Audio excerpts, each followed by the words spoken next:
Access, création d'une base de données, partie 3 est le tutoriel du jour proposé par Doclosource. Mesdames et messieurs, bonjour. Je poursuis cette série de tutoriels. Après que nous ayons créé une table, ce que je vais vous demander, c'est de créer une autre table que vous allez, qui sera nommée spécialité et qui contiendra deux champs. Donc, un champ ID, enfin code de spécialité, et un autre nom ou désignation spécialité. Quitte à vous devoir, soit vous mettez nom spécialité, soit vous mettez désignation spécialité. Et par la suite, je vais voir ce que vous serez en mesure de faire. La procédure est la même que celle faite précédemment.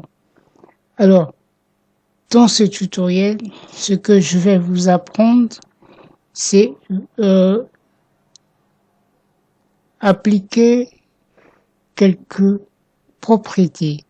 Nous allons donc étudier quelques propriétés.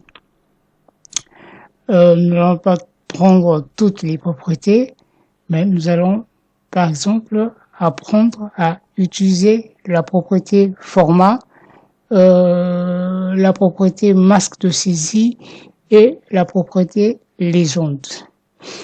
Et nous allons appliquer ces propriétés avec notre table étudiant. Ce qu'il y a à faire, c'est d'abord repartir en menu, en mode création. Alors, je vais commencer ici par, voici nos différentes propriétés, elles sont là, il y a format, légende, indexé et puis tout ce qui s'ensuit.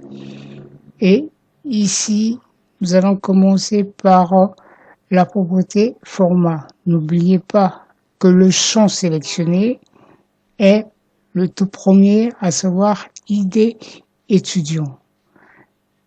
Alors, avant d'appliquer la propriété format, posons-nous la suivante question. Qu'est-ce que c'est concrètement? La propriété format permet de spécifier le type de données que vous souhaitez entrer dans un champ du formulaire. Et pour ce cas-ci, par exemple, je souhaiterais que l'idée s'affiche de la suivante manière. Donc, de close call, voilà. Ça voudrait dire, quand nous allons exécuter notre table, le champ ID étudiant s'affichera sous cette forme 000 DS. Nous allons tester. Donc, j'enregistre. Et je vais en mode feu de données. Voici, je saisis le nom d'un étudiant. Je prends, c'est juste à titre d'exemple, Tatsi. Et je valide.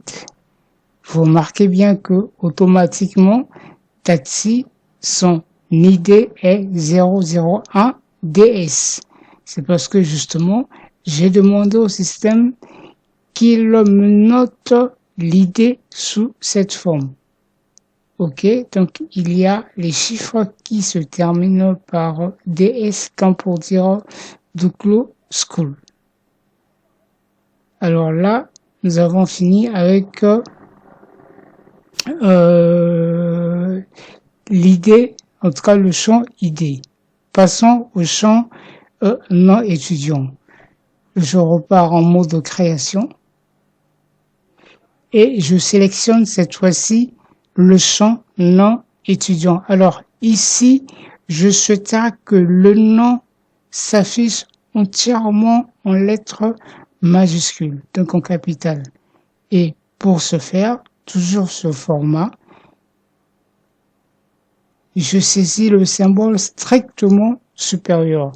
À chaque question qu'il y a le symbole strictement supérieur sur format, ça voudrait dire qu'on impose au système d'afficher le nom entièrement en lettres capitales. J'enregistre et je vais en mode feuille de données pour checker. Voici Tati qui, à la base, était écrit en lettres minuscules, s'affiche en lettres capitales. Nous allons prendre un autre exemple. Mettons par exemple Dissart. Voilà. Remarquez que j'ai saisi Dissart tout en minuscule. Et il me suffit juste de valider. Voilà. Cette fois-ci, Dissart s'affiche tout en majuscule. Parce que tout simplement, au niveau de mes propriétés, sur format, j'ai saisi le symbole strictement supérieur. Donc, j'impose au système de m'afficher le nom en majuscule, en capital. Voilà. Après,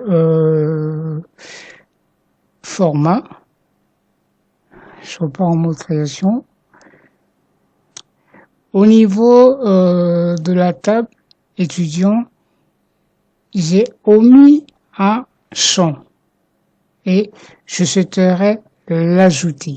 Pour ce faire, je me positionne par exemple sur spécialiste. Ça veut dire que je dois ici ajouter une ligne. Et pour ce faire, je me positionne par exemple sur spécialiste et je viens ici insérer des lignes. Alors, avant spécialiste, une ligne va s'ajouter et la voici. Et ici, je saisis donc le nom du champ. Je mets date de naissance. Date de naissance et son type de données. Je garde texte court. Alors, ici, j'aurais pu, au niveau du type de données, à la place de texte court, j'aurais pu choisir date, heure comme type de données. Mais bon, par caprice personnel, je garde texte court. Mais je viens au niveau du masque de saisie, une autre propriété, et je demande à mon système partout où il y aura la date, tu vas m'afficher cette date sous la suivante forme. 00/00/0000. La première combinaison exprime le jour. La deuxième combinaison de 0 exprime le mois. Et enfin, la troisième combinaison exprime l'année. Par exemple, 17 avril 2023. OK. Pardon. J'enregistre. Et je vais en mode créer un feu de données. Voici le champ date de naissance. Voilà. Et ici, un exemple, je mets, je saisis, date de naissance, 5 décembre 2001. Voilà. Donc 05 décembre 2001, c'est la date de naissance de l'étudiant Tati. Prénom, nous pouvons saisir Lévite. C'est juste un exemple. Adresse, Vous pouvez saisir l'adresse, le genre. Alors, ici, comme j'avais dit, s'affiche une liste de choix. Donc voici, la flèche, elle est bien là. M, c'est pour dire que l'étudiant Tati Lévite est de sexe masculin. M, voilà. Et spécialité, j'avais dit qu'on devait régler ça un peu plus tard. L'année académique. Alors, repartons un peu au niveau, repartons en mode création, s'il vous plaît. Voici, mode création, et je sélectionne ici l'année académique, et je viens au niveau du masque de saisie. Je l'avais dit au départ, l'année académique, son type de données est numérique. Et nous allons saisir tout simplement l'année. L'année a 4 caractères pour l'instant. Donc voici. Ici, je saisis 4-0. Ça veut dire que l'année prendra cette forme, tout simplement. 4-0. J'enregistre. Je repars en mode feuille de données. Et je sélectionne le champ année académique. Je saisis l'année académique 2023. Voilà, l'année est bien là. Et j'enregistre. Voilà, la chose est faite. Ce que je vais vous demander, c'est d'essayer de refaire ceci. Mais avant, nous allons dire un mot sur la propriété légende. Repartons avant tout en mode création. Alors, la propriété légende que voici, la propriété légende, elle est là.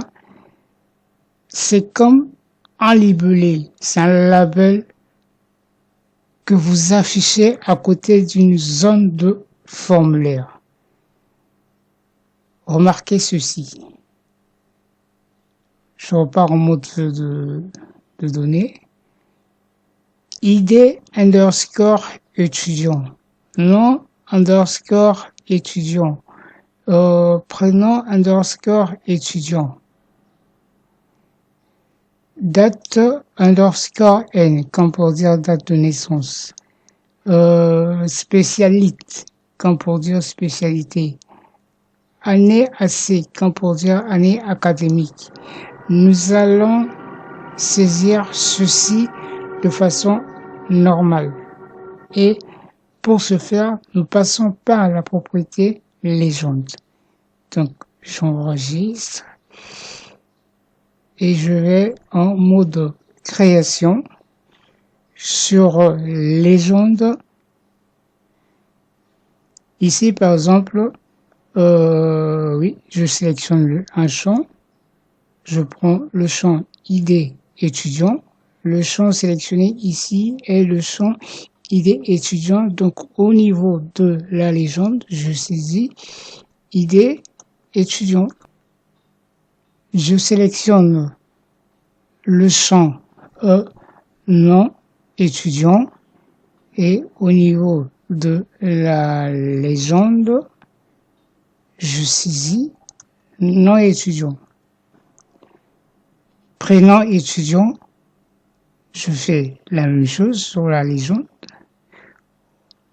Au niveau de la légende, je saisis adresse.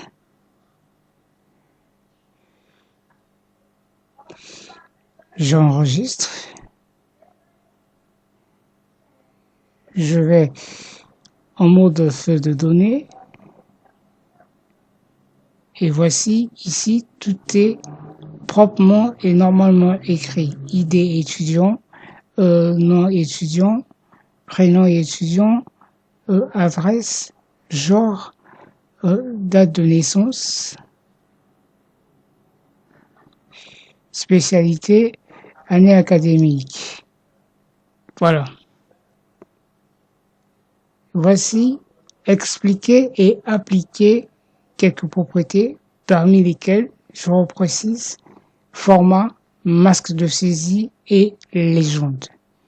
Si vous avez des questions, n'hésitez pas à les poser en commentaire. Avant de passer à la suite, ce que je vais vous demander, c'est de me refaire tout ceci. Merci, c'était Duclosoft.